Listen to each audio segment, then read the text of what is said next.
যে গতর কাটায়, যে ঘাম ঝরায়, যে মাথায় মোট বয়ে, তার অধিকার আছে। আর সেই অধিকারকে যদি প্রতিষ্ঠিত করতে হয়, সেই অধিকারকে যদি ছিনিয়ে নিয়ে আসতে হয়, তাহলে নেতৃত্ব তাকেই দিতে হবে। তাকে নেতৃত্ব দিতে গেলে কি করতে হবে? তাকে নেতৃত্ব দিতে গেলে যে পরিবেশের দরকার, সেই পরিবেশকে আমাদেরকে নিয়ে আসতে হবে। কি সেই পরিবেশ? গণতান্ত্রিক পরিবেশ। প্রকাশদা বলছিলেন কাটোয়ায় জমায়েত হলো, তৃণমূলের লোকজনরা এসে আমাদের জমায়েতকে ছিন্ন ভিন্ন করার চেষ্টা করছে। আচ্ছা, এটা কি শুধু তৃণমূলের চুনোপুটিদের কাজ? এই থ্রেড কালচার আজকে আমাদের ব্যানারে লেখা আছে 1 নম্বরে। এটা শুধু আজকে না, 2007-08 থেকে এই বর্ধমানের রায়না থেকে এরা শুরু করেছে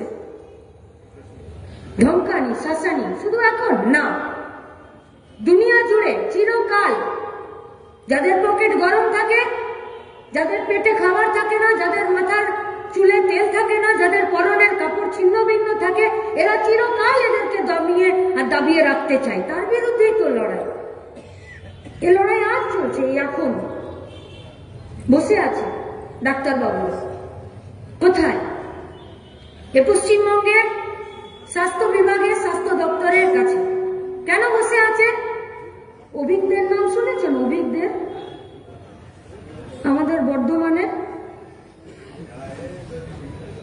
একেবারে যোগ্য ছেলে বলবেন না, অকাল কুষ্মাণ্ড ছেলে বলবেন, আমরা জানি না।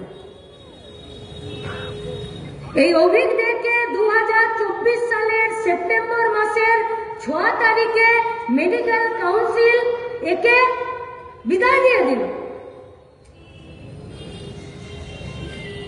বলল 9 আগস্ট যেদিনকে আজিগরের ভেতরে এই ঘটনা ঘটেছিল, তোমার যোগাযোগের সাথে রয়েছে।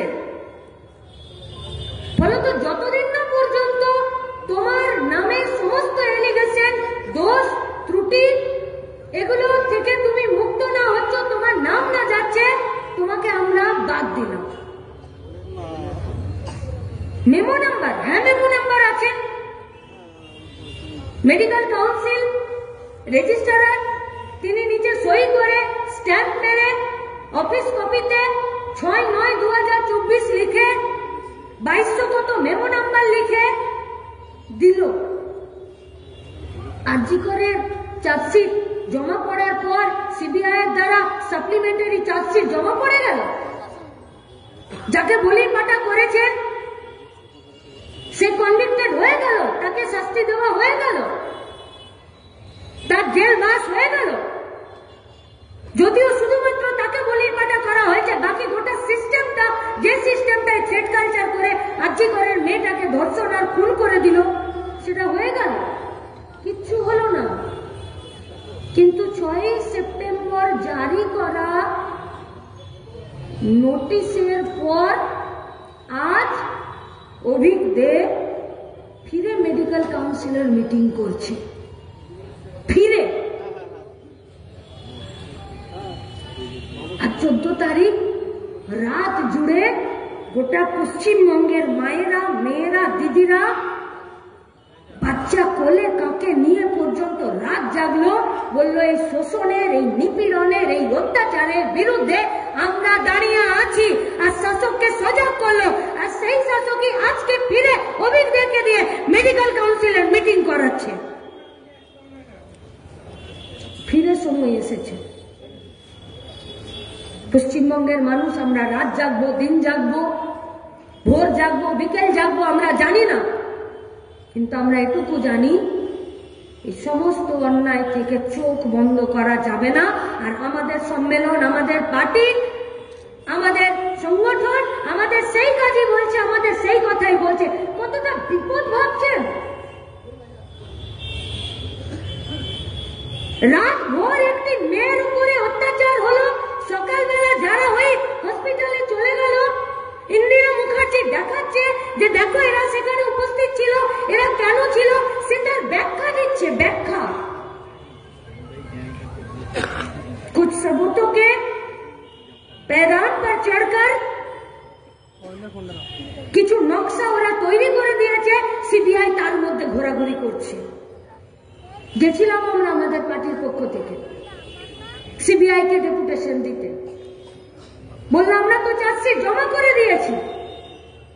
আমরা গেছিলাম, আমাদের সাথে আইনজীবীও গেছিলেন, আমাদের পার্টির নেতৃত্বরা সেখানে বললেন যে আপনারা যা চার্জশিট তৈরি করেছেন সেই চার্জশিটকে যদি একটা বাচ্চাকে কোন একটা উকিলকে ধরিয়ে দেয়, সে ওই চার্জশিটের লুপহোলগুলোকে, তার যে মিসিং লিঙ্কগুলো আছে সেগুলোকে বার করে দেবে, আর আপনারা সিবিআই ইনভেস্টিগেটর আপনারা পাচ্ছেন না। বললো আমরা সাপ্লিমেন্টারি চার্জশিট দেব। কি হবে? কেন? কিসের জন্য? আরজি করের ঘটনা শুধুমাত্র একটি বলাৎকারের ঘটনা নয়, আরজি করের ঘটনা শুধুমাত্র একটি খুনের ঘটনা নয়। সরকার নিজের শোষণ, উৎপীড়ন, অত্যাচার, থ্রেট কালচারকে বাঁচিয়ে রাখার জন্য একটি মেয়েকে প্রাতিষ্ঠানিকভাবে খুন করেছে, খুন করার আগে তার বলাৎকার করেছে। এইটাই হচ্ছে গোটা পশ্চিমবঙ্গের কথা। আর সেই কথার বিপক্ষে যারা উকিল দাঁড় করিয়ে দিচ্ছে তাদের বিরুদ্ধে কথা বলবে না কাটোয়া? তাদের বিরুদ্ধে দাঁড়াবে না কাটোয়ার টোটোওয়ালারা? তাদের বিরুদ্ধে দাঁড়াবে না? কাটোয়া স্টেশনে যারা কাপড় বিক্রি করছে, স্টেশন থেকে বাইরে বেরিয়ে যিনি জিলিপি তৈরি করছেন, যিনি রিক্সা চালাচ্ছেন, যিনি গার্বেজ তুলছেন, যারা হকারের কাজ করছেন, যারা হোটেলে, রেস্টুরেন্ট থেকে শুরু করে সরকারি অফিসে কন্ট্রাকচুয়ালের কাজ করছেন, বা আমাদের মায়ের দিদিরা যারা অন্য জায়গায় কাজ করতে যাচ্ছে, রাজমিস্ত্রির সাথে জোগাড়ের কাজ করে দিচ্ছে, বা অন্যের বাড়িতে পরিচারিকার কাজ করতে যাচ্ছে, আমরা বলবো না? এটা তো শোষণের কথা, এটা তো নির্যাতনের কথা, এটা তো উৎপীড়নের কথা। কখন একটি সরকারি ডাক্তারকে রেপ করে দিয়ে খুন করে দিতে হয়? কখন? অত্যাচারের সীমানা যখন চরমে পৌঁছে যায় তখন। এর আগে কেউ ফেল করে মাস্টার দিদিমণি হয়নি পশ্চিমবঙ্গে 13টা বছর ধরে? এর আগে বিনা পরীক্ষায় কেউ পাস করে যায়নি? এটা প্রশান্ত বর্মন বলে পিএসসি দপ্তরে ওই কালচিনি ব্লকের ভিডিও, সেও তো ফেল করা আর বিনা পরীক্ষা দিয়ে সে ভিডিও চলে গেছে। বা শুধু ভিডিও হয়ে গিয়ে তৃণমূলে তদারকি করছে শুধু এইটা না, ওখানে একটা রাজা ভাত খাওয়া বলে পঞ্চায়েত আছে, সেই পঞ্চায়েতে একটা মেয়ে সে লাল ঝান্ডার হয়ে নমিনেশন করেছিল, ভিডিও সে নির্বাচনের সঙ্গে যুক্ত, সেই প্রক্রিয়ার সাথে পঞ্চায়েতে যে বুথে ভোট হচ্ছে সেই বুথে ভোটের দিন ঢুকে গিয়ে যখন মেয়েটি প্রতিবাদ করছে যে ভোট লুট হচ্ছে আর ভিডিও সামনে দাঁড়িয়ে আছে, এই প্রশান্ত বর্মন, এই কালচিনি ব্লকের ভিডিও, এই সেই প্রত্যাশী, সেই নমিনেশন করা সেই ক্যান্ডিডেট মেয়েটির সাথে এই একই ধরনের ঘটনা ঘটিয়েছিল। তার গায়ে হাত দেওয়া, তার সঙ্গে অশালীন আচরণ করা, অশ্লীলতা করা, তাকে বের করে দেওয়া। একদিনে হয়নি, জমতে জমতে জমতে জমতে কেন হলো গোটা পশ্চিমবঙ্গটার এরকম অবস্থা? এই তৃণমূলের সঙ্গে বিজেপি লড়বে? যে বিজেপি आरजी করে 5, 6, 7 दिन, 10 दिन, 15 दिনের মাথায় मोहन भगवत आते हैं और कोलकाता में बोलकर चल जाते हैं कि ममता बनर्जी आरजी कर को लेकर जो भी स्टेप लेगा वही स्टेप को हम लोग मान्यता देंगे। चुप হয়ে গেল, সাফ সঙ্গীরা বিজেপির দলটাকে। এই অত্যাচার একদিনে একজন আরেকজনের সাথে মিলে গিয়ে চুপ করে যাওয়া একদিনে? অনুব্রত এমনি এমনি জামিন পেয়ে যায়? জ্যোতিপ্রিয়র নামে যে চার্জশিটটা এখন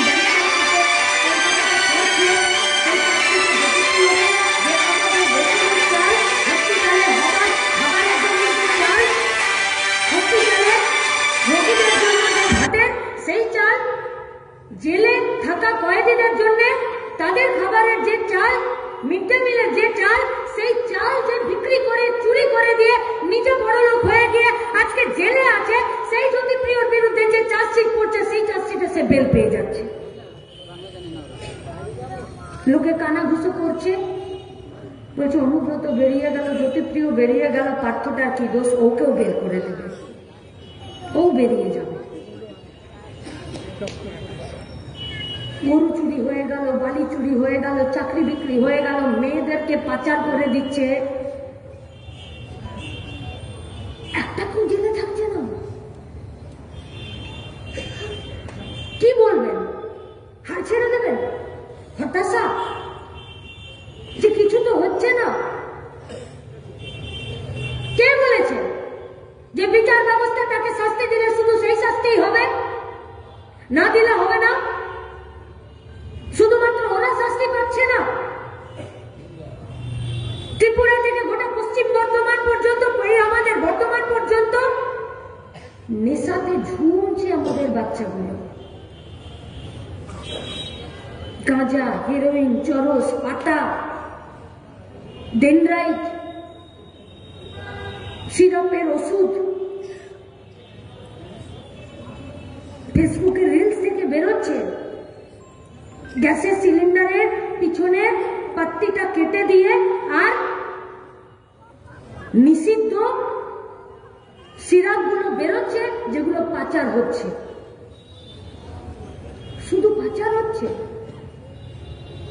আশেপাশে গোটা পশ্চিমবঙ্গে, গোটা বর্ধমানে কোন জায়গায় গেল এই শাস্তি? শুধু অনুব্রত, পার্থ, জ্যোতিপ্রিয় এরা জেলে চলে গেলে হবে? থ্রেট তখন মাথা চাড়া দিয়ে ওঠে যখন থ্রেটের কাছে মাথা নত করে দেবার লোকের সংখ্যা বেড়ে যায়। থ্রেট তখন মাথা তুলে দাঁড়াতে পারে না যখন থ্রেটের কাছে মাথা নত করে দেবার সংখ্যা কমে যায়। সিপিআইএম পার্টি লাল ঝান্ডা শুধু এইটুকুই বলছে, কোন থ্রেটের কাছে মাথা নত করবেন না, নইলে আমাদের পরিবার, আমাদের গ্রাম, আমাদের শহর, আমাদের রাজ্যকে আমরা দুদিন পর আর বাঁচাতে পারবো না। लोकसभा चुनाव से पहले भी हम लोग यही बात बोले थे कि जीतना है हम लोगों को, भाजपा को हराकर, तृणमूल को हराकर जीतना है, लेकिन पहले जीतना है गरीब मेहनतकश मजदूर वर्ग का, आदमियों का भरोसा। জিতেছি আমরা গোটা দেশ জুড়ে। মানুষ বিজেপি 400 হেকড়িকে 200-তে নামিয়ে দিয়েছে। যাদের এত সংখ্যা গরিষ্ঠতার অহংকার ছিল, আজকেও তাদেরকে ইন্ডিয়ার হাত ধরতে হয়েছে, এনডিএর হাত ধরতে হয়েছে, তবে গিয়ে সরকার তৈরি করেছে। কিন্তু গাড়ি কি আটকে গেছে? না, গাড়ি আটকায়নি গাড়ি। এই গাড়িটাকে আটকে দিতে হবে, নইলে বাচ্চার লেখাপড়া, নইলে আমার স্বাস্থ্য, আপনার পেটের ভাত, মাথায় ছাদ, এ কিচ্ছু থাকবে না। গাজর ঝুলাচ্ছে না বিজেপি সরকার। 2014 में बीजेपी सरकार ने आसे और उसके बाद बोला गया कि हाउस फॉर ऑल होगा। 2016 साल में बोला कि हाँ चलो सबको घर मिलेगा। 16 সালের জমা নেওয়া ফর্মের ভিত্তিতে যে আবাস যোজনার ঘর, তার সার্ভে হচ্ছে 2024 সালে, 8 বছর পর। একই গাজরে 8 বছর পার করে দিল, একই গাজরে। পশ্চিমবঙ্গে 10 কোটি জনসংখ্যা, যদি 4 জন করে ধরি তাহলেও 2.5 কোটি। 2.5 কোটির মধ্যে যদি ধরেই নি যে 50 লক্ষের নিজস্ব বাড়ি ঘর আছে, 1 কোটিকে বাড়ি দিতে হবে না, 1 কোটিকে বাড়ি দেবো, আর 1 কোটির মধ্যে শুধু 50 লক্ষকে বাড়ি দেবো, বাকি 50 লক্ষকে দেবো না। পশ্চিমবঙ্গের ভাড়ারে কত বাড়ি বরাদ্দ? কত? बस सिर्फ हेकड़ी से काम होता है। আর তৃণমূল দেখেছেন কালকে মুর্শিদাবাদের জঙ্গিপুরের একজন মানুষ, সে তৃণমূলের ঘুষখোর নেতাকে নিজের বাড়িটা যাতে ওই ভিড়ের মধ্যে আমার হয়ে যায়, নিরুপায় হয়ে ঘুষ খাওয়ার কাউন্টার খুলে রেখেছে বলে তাকে ঘুষ দিয়েছিল যাতে আমার বাড়িটা হয়ে যায়, কারণ তার নিজের যোগ্যতা দক্ষতা তৈরি করতে পারছে না এই পরিবেশে নিজের জন্য একটা বাড়ি বানানোর জন্য। সে যখন তার বাড়ির আবাস যোজনার ঘরের তালিকায় নিজের নামটা পেল না, বললো আমার পয়সা ফেরত দে বাবু। বললো পয়সা? ওকে এমন মারলো, এনআরএস থেকে তার ডেড বডিটা বেরোলো লাশ কাটা ঘর থেকে, ডিওয়াইফাই ছেলেরা মুর্শিদাবাদ তার বডিটা পাঠিয়ে দিচ্ছে। থ্রেড কালচার নয়? যখন খাবার নেই, যখন স্বাস্থ্য নেই, যখন শিক্ষা নেই, যখন চাকরি নেই, যখন প্রোডাকশন ক্ষেত্রগুলো বন্ধ হয়ে যাচ্ছে, তখন এরা আমাদের খাবারের টাকা কেড়ে নিচ্ছে বাজেটে, তখন এরা আমাদের স্বাস্থ্যের টাকা কেটে দিচ্ছে, তখন এরা আমাদের শিক্ষার টাকা কেটে নিচ্ছে, তখন এরা সরকারি স্কুল, সরকারি রিসার্চ, সরকারি হোস্টেল, সরকারি আবাসন, সরকারি বিশ্ববিদ্যালয়, এই সব জায়গাগুলোকে বন্ধ করছে। কি নীতি? আমরা কি চাইছি? আমরা লাল ঝান্ডা? আমরা কি চাইছি? সিপিআইএম, কমিউনিস্ট পার্টি ব্যক্তি सत्ता বাদ দিয়ে সমষ্টিগতভাবে কাজ করতে চাইছে। सबको लेकर काम करना चाह रहे हैं, सबके लिए काम करना चाह रहे हैं, যাতে সবার জন্য ঘর হয়, সবার জন্য শিক্ষা হয়, সবার জন্য রেশন হয়, সবার জন্য হসপিটাল হয়। তাই তো কাটোয়ার হসপিটাল থেকে বর্ধমানের হসপিটাল পর্যন্ত বড় লোক মার্সিডিজ থেকে নেমে যান আর গরিব লোক ঘোরাতে ঘোরাতে হেঁটে যান, দুজনকে 2 টাকার টিকিট কেটে সেখানে ট্রিটমেন্ট নিতে হয়। কারো জন্য সুপারফাস্ট আর কারো জন্য লোকাল ট্রেনের ব্যবস্থা নেই। আজ গোটা সরকারি হেলথ সিস্টেমটাকে তুলে দেবার জায়গা গ্রামীণ স্বাস্থ্য কেন্দ্রগুলো ঢুকছে। পুরুলিয়াতে কুকুর নতুন হওয়া বাচ্চাটাকে তুলে নিয়ে চলে গেল, এরপরও আর্চিকরের পরেও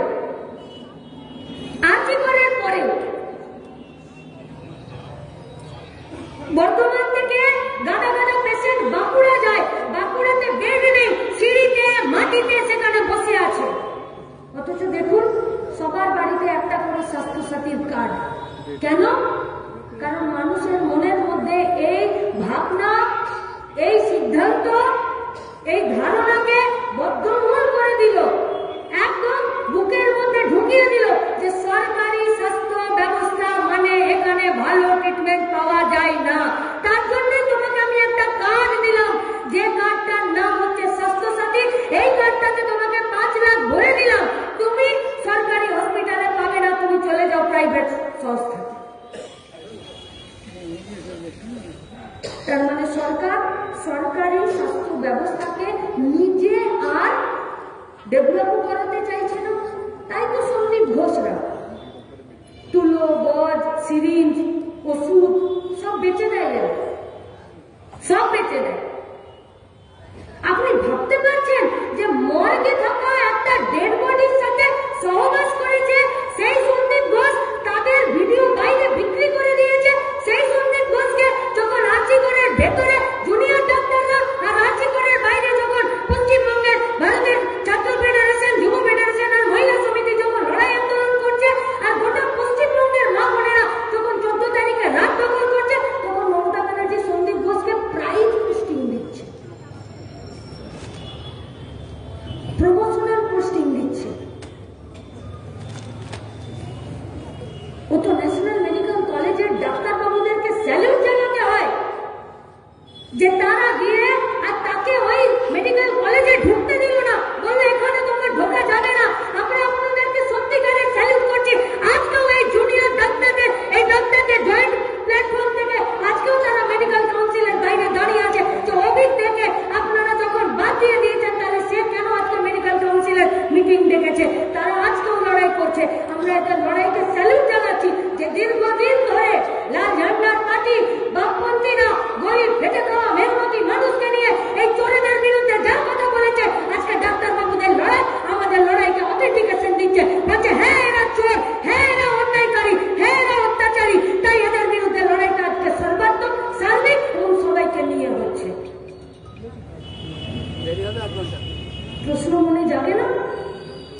বেরোতে পারবো না।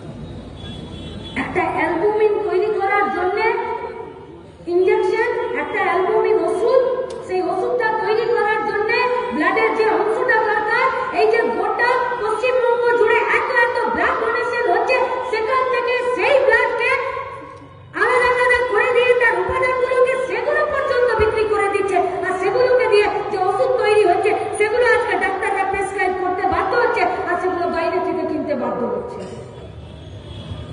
দুর্নীতি এটুকু নয়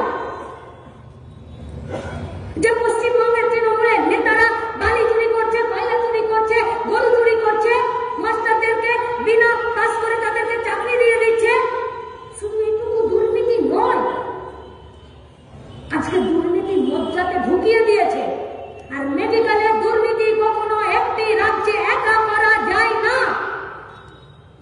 মেডিকেলের দুর্নীতি যখন গোটা দেশের মেডিকেল ব্যবস্থার দুর্নীতি এক জায়গায় থাকে এবং তাদের মাথাটা যখন এক জায়গায় বাঁধা থাকে, তখন এই দুর্নীতি, তখন এই দেহের অঙ্গ প্রত্যঙ্গ এগুলো বিক্রি হয়। আর তার প্রভাব আপনি সবাই লক্ষ্মীর ভান্ডার পাবেন না, গরিব মানুষের বাড়িতে সবার পায়খানা তৈরি হবে না, সবাই অন্নদান অন্তর্দয় যোজনা রেশন কার্ড পাবে না, সবাই আবাস যোজনার ঘরে টাকা পাবে না, সবাই বার্ধক্য ভাতা বিধবা ভাতা পাবে না, সবাই স্কুলে ভর্তি হতে পারবে না, সবাই বেস্ট ট্রিটমেন্ট পাবে না। কোথায় পাবে? পাবে কোথায়? কোথায় পাবে? আজ 13টা বছর ধরে কুড়ে কুড়ে কুড়ে কুড়ে গোটা পশ্চিমবঙ্গকে খেয়েছে। আজ গোটা পশ্চিমবঙ্গের বেকার ছেলে মেয়েদেরকে জোর করে, ষড়যন্ত্র করে আজকে আমাদেরকে দুর্নীতিতে মাথা গলাতে বাধ্য করেছে। যে দুর্নীতির সাথে থাকবে, যে সিন্ডিকেটের সাথে থাকবে, সে বেঁচে থাকবে, আর যে থাকবে না তার বেঁচে থাকার দায় থাকবে না। এই তো কাটোয়ার মধ্যেই মঙ্গলকোটে আজ থেকে 4 বছর আগে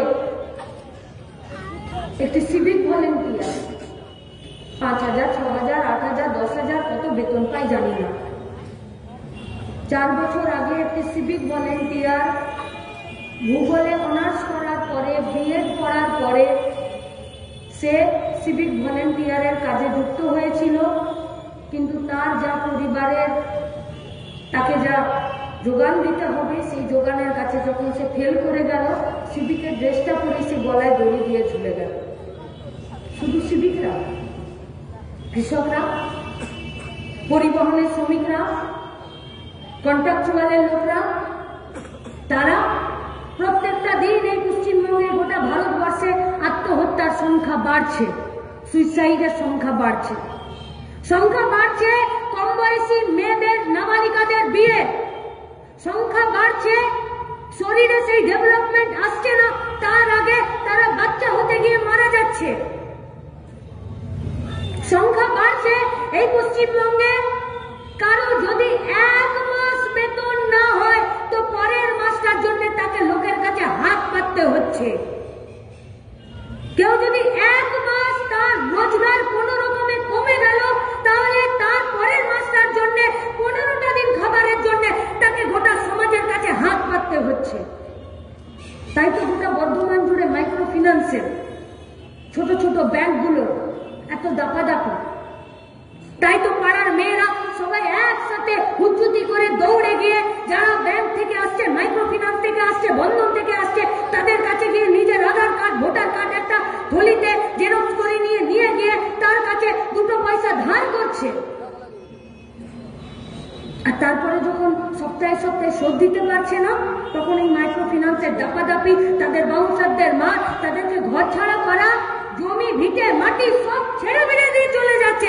আর বিএলআরও অফিসগুলো হয়ে গেছে সব সিন্ডিকেটের জায়গা। বিএলআরও অফিসে যারা বসে আছে, সরকারি অফিসার, সরকারি লোকজন, কর্মচারী, ক্লার্ক, তারা পর্যন্ত আজকে গোটা পশ্চিমবঙ্গের জমি চরিত্র পাল্টে দিচ্ছে। যেটা সরকারি জমি ছিল সেটাকে বলছে এটাকে বিক্রি করে দিতে পারো, যেটা পুকুর ছিল সেটাতে বলছে তুমি প্রমোটারি করে বিল্ডিং বানিয়ে দিতে পারো, যেটার মাটির নিচে কয়লা ছিল সেটাতে বলছে তুমি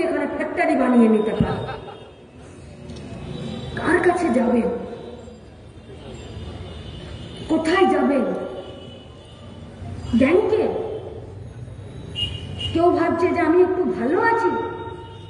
বাড়ি তৈরি করার জন্য, গাড়ি কেনার জন্য 30 লাখ টাকা লোন নিয়েছে, সেই লোন সুদে আসলে 40 লাখ টাকা তাকে শোধ করতে হচ্ছে।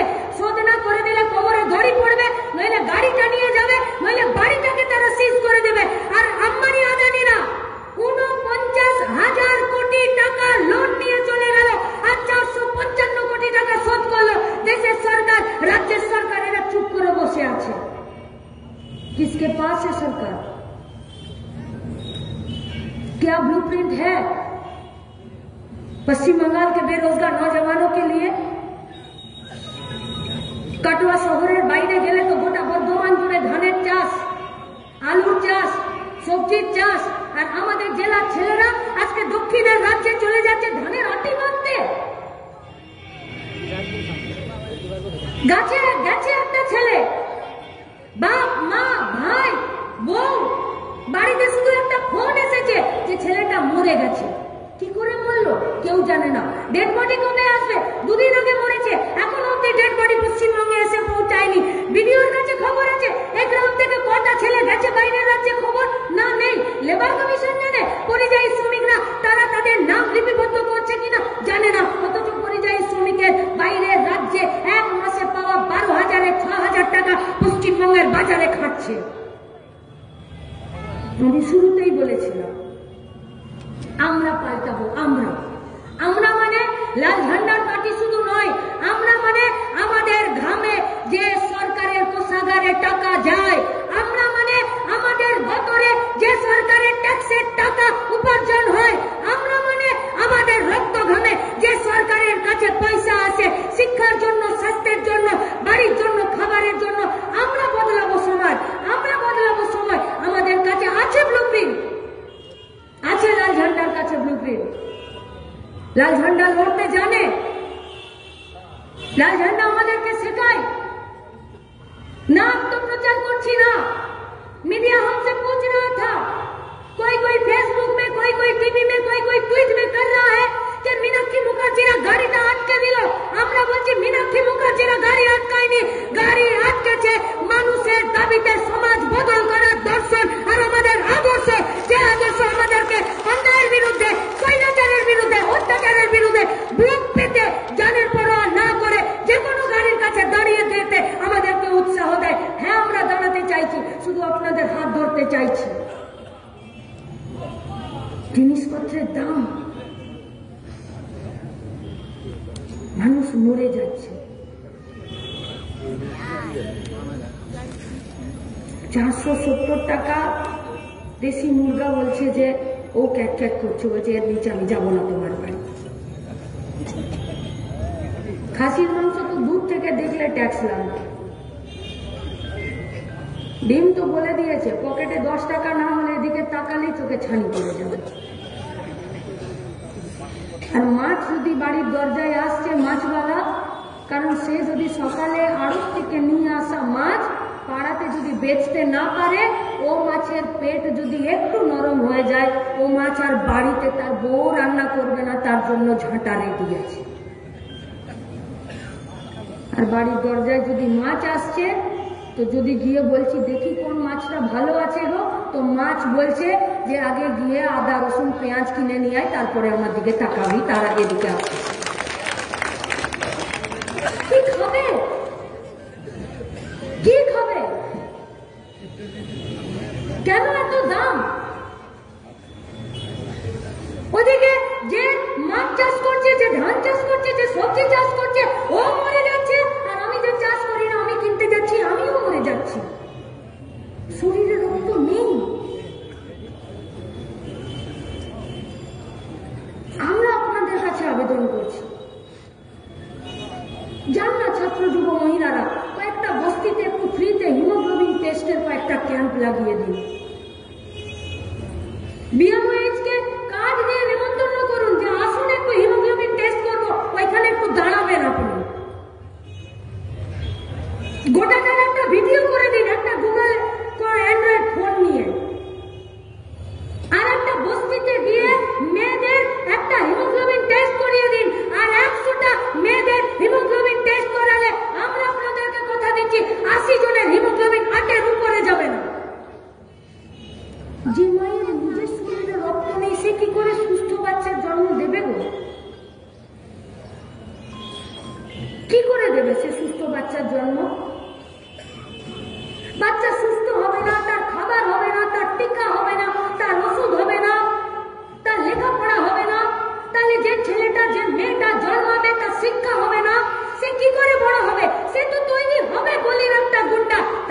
দেশের সরকার, রাজ্যের সরকার পাড়াতে পাড়াতে গলির গুন্ডা তৈরি করতে চাইছে, তখনই চলে আসে আবার অচিন্ত জেঠুদের শিক্ষা, আমাদের পার্টির অভিভাবকদের শিক্ষা, অঞ্জন কাকুদের শিক্ষা, যে মার্ক্সবাদ বলেছে যে এই সমাজ ব্যবস্থা এরা চায় বেকার ছেলে মেয়েদের মজুদ বাহিনী রেডি রাখতে, নইলে এরা কম পয়সায় আমাদের গতর কিনতে পারবে না।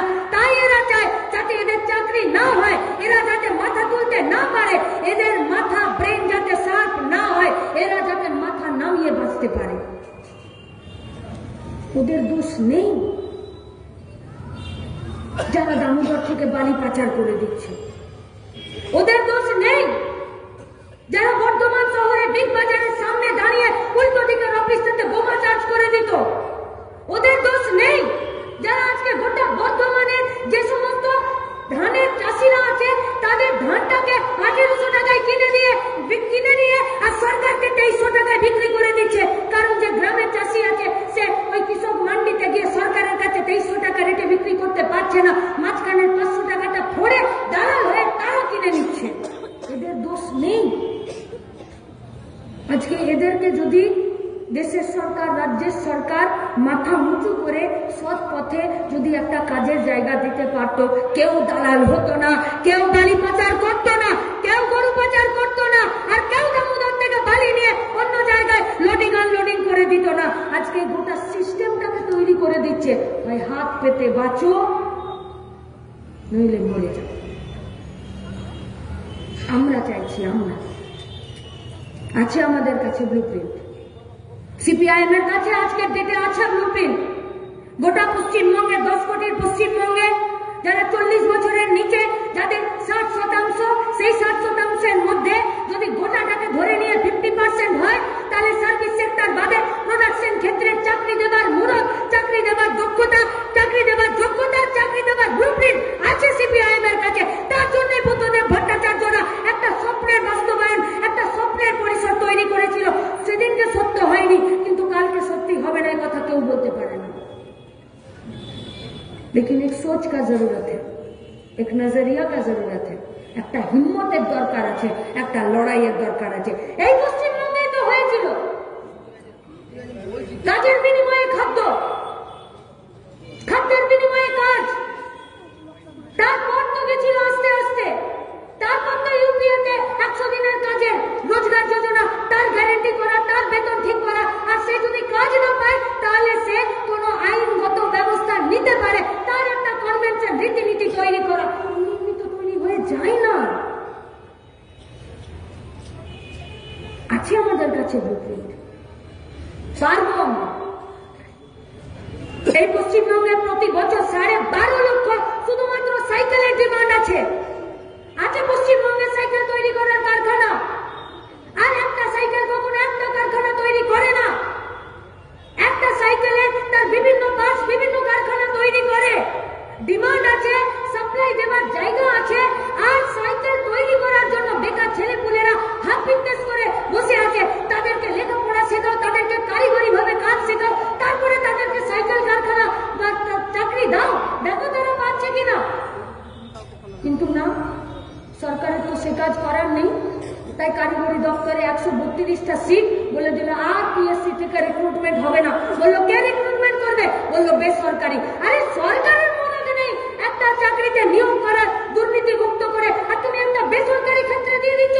ছাত্র যুবরা বর্ধমানের গেছে ডিএম অফিসে, বলেছে এই নোটিশ অবিলম্বে প্রত্যাহার করতে হবে। কোন বেসরকারি জায়গা থেকে এই রিক্রুটমেন্টের প্রসেস হবে না। মতলব वही हुआ, পশ্চিমবঙ্গের সরকার কারিগরি দপ্তরে 132 জনকে চাকরি দেবে, কিন্তু সে নিজে পরীক্ষা নেবে না, নিজে তার ক্রাইটেরিয়া সেট করবে না। সেট কে করে দেবে? পরীক্ষা কে নেবে? বাছাই কে করে দেবে? একটা প্রাইভেট সংস্থা। তাহলে প্রাইভেট সংস্থার কাছে সরকারকেই ঘুষ দিয়ে চাকরি পাওয়া যায়। প্রাইভেট সংস্থাকে যদি আমি 10-20 লাখ টাকা দিয়ে দিই, তাহলে আমি অযোগ্য থাকলে আমার চাকরি হয়ে যাবে। পড়াশোনার প্রতি বাচ্চাদের আর আগ্রহ থাকবে? যা পশ্চিমবঙ্গে তৃণমূল কংগ্রেসের সরকার করছে, তাই ভারতবর্ষের বিজেপি সরকার করছে। আমরা তো এই জেলারই। এদিকে যদি ধান আছে তাহলে তো ওদিকে কয়লা আছে, इतना दिन जो कोल माइन था, इतना दिन भारतवर्ष का जो কয়লার মন্ত্রক ছিল, তারা এতদিন বলছিল নিজেরাই কয়লা উত্তোলন করতো, নিজেরাই বিক্রি করতো। আর আজকে ভারতবর্ষের কোল ইন্ডিয়া বলছে যে আমি কয়লা তুলবো না, অন্যদেরকে কয়লা তোলার এজেন্সি দিয়ে দিত।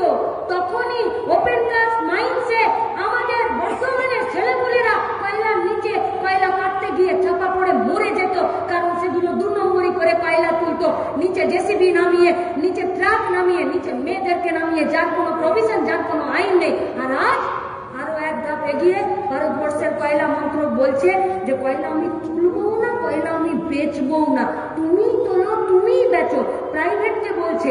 আর তোমার যাটুকু লাভ হবে তার মধ্যে আমাকে 58% লাভের কিছু পয়সা দিয়ে দিও। সম্পত্তি আমার, গাদা গাদা বেকার ছেলে মেয়ে, তাদের কাজের জায়গা হবে না। পশ্চিমবঙ্গের সরকার পিএসসিতে কারিগরি দপ্তরে বেসরকারিকে দিয়ে করাবে, আর ওরা সব থেকে বেশি যে চাকরি হয়, রেলে হয়, কোলে হয়, সেগুলো তো বেসরকারকে দিয়ে দিচ্ছে। কোথায় যাব বলতে পারেন? যাওয়ার রাস্তা একটাই, সেটা হলো গোটা পশ্চিমবঙ্গের গ্রামের আল থেকে শহরের রাজপথের ওদিকে মাটির লাল মোরামের রাস্তা থেকে এদিকে কালো পিচের রাস্তা। কাকে সাথে নিয়ে যাব যে লড়তে জানে? কাকে সাথে নিয়ে যাব যে খেতে খেতে চায়? কাকে সাথে নিয়ে যাব যে সাহসী? কোথায় পাবো তাকে? সে বুথে আছে। কোথায় পাবো তাকে? সে পাড়ার থেকে আছে। কোথায় পাবো তাকে? সে পাড়ার মাচাতে বসে আছে। কোথায় পাবো তাকে? খেলার মাঠে। কোথায় পাবো তাকে? সবজি বাজারে। কোথায় পাবো তাকে? রেলের হকারদের কাছে। কোথায় পাবো তাকে? বস্তিতে যেতে আমাদেরকেই হবে। পাবো তাদেরকে। এই সাহসী পিছুটা না রাখা, লড়তে পারা, যারা সাহস করতে পারে, যারা ভয় পায় না, যারা রাস্তার দখল নিতে জানে। যেমন করে 14 তারিখ রাতে সবাই মিলে রাস্তার দখল নিয়েছিল, সেরকমই রাস্তার দখল নিতে আজকে পাড়ার মাচা থেকে শুরু করে ট্রেনের স্টেশন থেকে বস্তি পর্যন্ত আমাদেরকে বুথে বুথে ছুটতে হবে। আর এই সমস্ত সাহসী, লড়াকু, গতর খাটানো, ঘাম ঝরানো মানুষগুলোকে আমাদেরকে জোগাড় করে রাস্তার দখল নিতে হবে। কেন কি রাস্তাতেই রাস্তা বদল করার ইতিহাস লেখা আছে, সেইটা রাস্তাতে গিয়ে করতে হবে। এটা কোনো মাঠে, কোনো সমাবেশের মঞ্চে, কোনো অফিসে আমাদের কাছে নেই। তাহলে যেটা রাস্তাতে আছে সেটা রাস্তাতে গিয়ে খোঁজার, আপনাদের সবাইকে এই খোঁজার আহ্বানে সামিল হবার আহ্বান জানিয়ে আমি আমার কথা শেষ করছি। ইনকালাব জিন্দাবাদ, লাল ঝান্ডা জিন্দাবাদ। সমাবেশে উপস্থিত